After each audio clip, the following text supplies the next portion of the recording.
ये 13 दोष ऐसे हैं जिसके जीवन में होंगे तो उसको कभी शांति, कभी सुख, कभी ऐश्वर्य ये टिकेगा नहीं और दुर्गति निश्चित हो जाएगी। बहुत ध्यान से सुने, एक श्लोक में 6 दोष और दूसरे श्लोक में 7 दोष। उपासक को कभी इन दोषों को अपने अंदर टिकने नहीं देना चाहिए। और जो संसार के मार्ग में चल रहे हैं, अगर इन दोषों में चलेंगे तो वो जो आपके पुण्य कर्मों से ऐश्वर्य है भी वो नष्ट हो जाएगा। आप दुख, चिंता, शोक से ग्रसित होकर बड़ा दुख में जीवन व्यतीत करेंगे और आपकी गति बिगड़ जाएगी, दुर्गति हो जाएगी। विकथनः स्पृहायुर्मनस्वी बिभ्रत कोपम चपलो अरक्षणश्च एतान् पापाः षण्णराः पाप धर्मान् प्रकुर्वते नो त्रसन्तः सुदुर्गे संभोग संवित विषमोतिमानी दत्तानुतापी कृपणो बलीयान् वर्ग प्रशंसी वनिता सुदेष्टा एते परे सप्त न संसवर्गाः। जो अपने मुख से अपनी बड़ाई प्रशंसा करता है, ये 13 लिख लो दिमाग में, डायरी में, क्योंकि ये नोट हो रहा है, आवाज डाली जाएगी, आप बार बार सुन, इनसे बचिए। अपनी बड़ाई, अपनी प्रशंसा कभी अपने मुख से नहीं करना, नहीं तो आपके पुण्य नष्ट हो जाएंगे, बुद्धि भ्रष्ट माने गिर जाएगी। अगर परमार्थ में चल रहे हैं तो भी, और व्यवहार में तो पुण्य नष्ट हो ही जाएंगे। बुद्धि गिरी हुई तभी ऐसी बात होती है। और यह दोष बहुतायत है, ये बहुत प्रभावशाली है, अपनी बड़ाई मारना। इसको देख लो, पकड़ो, सत्संग है। अपने मुख से कभी अपनी बड़ाई ना करना। अगर कोई अपने मुख से अपनी बड़ाई करता है तो उसके सुकृत नष्ट हो जाते हैं, बुद्धि भ्रष्ट माने गिर जाती, पतित हो जाती है, फिर निर्णय ठीक नहीं। अगर हमारा सारथी, हमारा ड्राइवर मूढ़ हो तो कहीं भी हमको गिरा देगा, तो वो बुद्धि भ्रष्ट मतलब गिर जाती है, निर्णय करने लायक नहीं रहती। अपनी प्रशंसा अपने मुख से करना। दूसरा, लोलुपता, ये वृत्ति नहीं होनी चाहिए।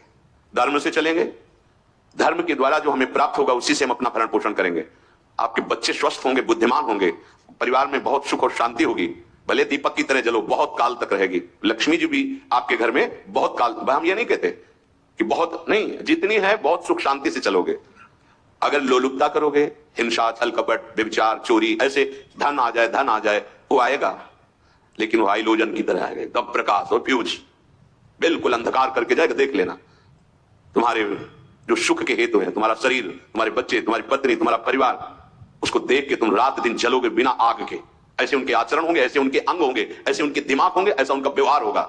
ये लोलुपता अगर उपासक में या किसी में है तो उसको नष्ट कर देती है, सावधान।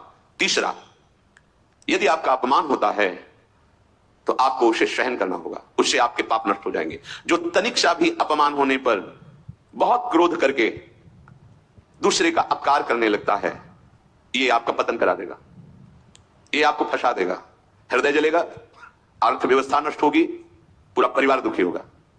जरा सा अपमान की संभावना में आप किसी से भी भिड़ गए, किसी से भी, वो ये प्रवृत्ति आपका पतन कर देगी। उपासक में तो अपमान सहना अमृत है, नीचा अपमानम सुधा, पर व्यवहार में भी ज्यादा उत्तेजित मत होइएगा। ये तो कुछ मिनट की बात है, अगर आपने उसे मारा, पीटा, रिपोर्ट हुई कानून की, वो फंसते चले जाओगे, अर्थ जाएगा, समय जाएगा, चिंतन जाएगा, बहुत तरह से हानि हो जाएगी। अगर आप सह गए तो आपका सहना उसके लिए आग बन जाएगा। उमा क्षमा साप होते भारी, तुम्हें दंड देने की जरूरत नहीं, उसका एक कर्म ही उसे दंड दे देगा। आप शांत हो जाइए, आप सत्संगी हैं, आप शांत रहिए। चौथा, निरंतर क्रोध और उसका चिंतन। बैठे बैठे बस द्वेषियों का चिंतन ही हो रहा है, अंदर क्रोध का चिंतन और द्वेषियों का चिंतन ही हो रहा है। द्वेष भरी बातें, द्वेष भरी क्रियाएं, उन्हीं का चिंतन करके जलते रहना क्रोध से। उपासक को तो क्रोध करना ही नहीं चाहिए, बहुत शांत। ठीक है, अभ्यास में कभी क्रोध हो सकता है, उसको भी समन करो, अंदर से प्रायश्चित, जैसा कि अब गलती हुई, आगे नहीं करेंगे। और व्यवहार में भी क्रोध को आप पीना सीखें। अगर बार बार आपका क्रोध प्रकट होता ही रहेगा, आपका स्वभाव बिगड़ जाएगा, आपके पुण्य नष्ट हो जाएंगे, आपका जीवन नष्ट हो जाएगा। देने वाला उतना दे देगा आपको, आनंदित रहो, पैसा खर्चा, सब पूरे जीवन का विध्वंस मचा दिया क्रोध ने। कहीं भी आप देखो, किसी से क्रोध करके देखो, फिर देखो तुम्हारा भजन चल रहा है, तुम्हारी वो आनंद वृत्ति है नहीं, जलोगे, और वो जलन और गुस्सा दिलाएगी, और वो बैठे बैठे जलो नहीं। ये क्रोध जो है, ये चाहे व्यवहार में हो चाहे परमार्थ में, दोनों की हानि करने वाला है। और आश्रित जनों की रक्षा ना करना।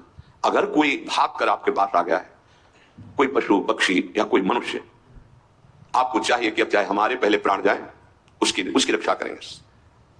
सीवी जैसे तो कोई बिरले ही होते हैं, पर इतना जरूर ध्यान रहे, जैसे कोई पशु पक्षी किसी भय से आपकी सीमा के अंतर्गत आ गया है, अब उसकी रक्षा करनी है आपको। अगर आप स्वयं मार देते हैं या मरवा देते हैं, या आपके सुकृत नष्ट कर देगा, या आपकी दुर्गति का कारण बन जाएगा। और जो पाप कर्म उत्साहित होकर करते हैं, उपासक को तो बहुत सावधान रहना चाहिए, पर व्यवहार में भी जो नहीं करना चाहिए, अगर वो पाप कर्म आपके द्वारा मन में प्रेरित हो रहे हैं, संकल्प बन रहा है, क्रियाएं हो रही है, दुर्गति पक्की, पुण्य नष्ट हो जाएंगे, दुख अशांति बढ़ती चली जाएगी, कभी शांति नहीं प्राप्त कर पाएंगे। ऐसा नहीं कि जो